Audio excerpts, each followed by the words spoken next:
Chapter VII, which once more demonstrates the uselessness of passports as aids to detectives. The detective passed down the quay and rapidly made his way to the consul's office, where he was at once admitted to the presence of that official. "Consul," said he, without preamble, "I have strong reasons for believing that my man is a passenger on the Mongolia," and he narrated what had just passed concerning the passport.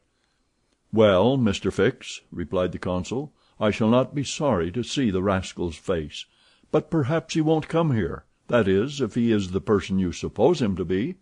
A robber doesn't quite like to leave traces of his flight behind him, and besides, he is not obliged to have his passport countersigned."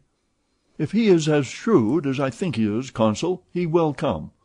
"To have his passport viséd?" "Yes. Passports are only good for annoying honest folks, and aiding in the flight of rogues. I assure you it will be quite the thing for him to do, but I hope you will not visa the passport." "Why not? If the passport is genuine I have no right to refuse." "Still, I must keep this man here until I can get a warrant to arrest him from London." "Ah, that's your lookout. But I cannot—" The consul did not finish his sentence, for as he spoke a knock was heard at the door, and two strangers entered, one of whom was the servant whom Fix had met on the quay. The other, who was his master, held out his passport with the request that the consul would do him the favor to visa it. The consul took the document and carefully read it, whilst Fix observed, or rather devoured, the stranger with his eyes from a corner of the room. "You are Mr. Phileas Fogg?" said the consul, after reading the passport. "I am." "And this man is your servant?" "He is a Frenchman named Passepartout." "You are from London?" "Yes." "And you are going—" "To Bombay." "Very good, sir. You know that a visa is useless, and that no passport is required?" "I know it, sir," replied Phileas Fogg, "but I wish to prove by your visa that I came by Suez." "Very well, sir." The consul proceeded to sign and date the passport, after which he added his official seal. Mr. Fogg paid the customary fee, coldly bowed, and went out, followed by his servant. "Well?" queried the detective. "Well, he looks and acts like a perfectly honest man," replied the consul. "Possibly, but that is not the question. Do you think, Consul, that this phlegmatic gentleman resembles, feature by feature, the robber whose description I have received?" "I concede that. But then, you know, all descriptions—" "I'll make certain of it," interrupted Fix. "The servant seems to me less mysterious than the master.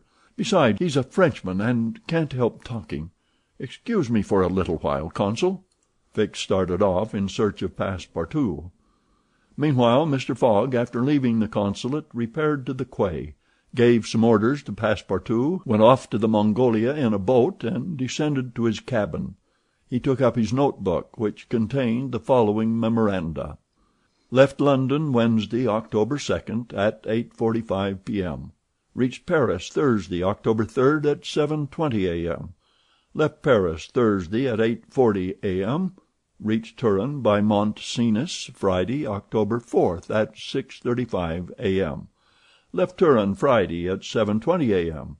Arrived at Brindisi Saturday, October 5th, at 4 p.m. Sailed on the Mongolia Saturday at 5 p.m. Reached Suez Wednesday, October 9th, at 11 a.m. Total of hours spent 158 plus, or in days 6 days and a half.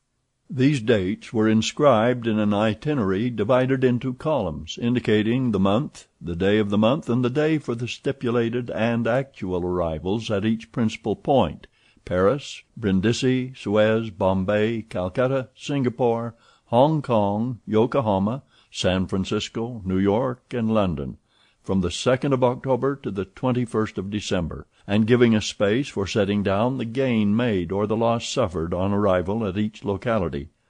This methodical record thus contained an account of everything needed, and Mr. Fogg always knew whether he was behindhand or in advance of his time. On this Friday, October 9th, he noted his arrival at Suez, and observed that he had as yet neither gained nor lost. He sat down quietly to breakfast in his cabin, never once thinking of inspecting the town, being one of those Englishmen who are wont to see foreign countries through the eyes of their domestics. Chapter 8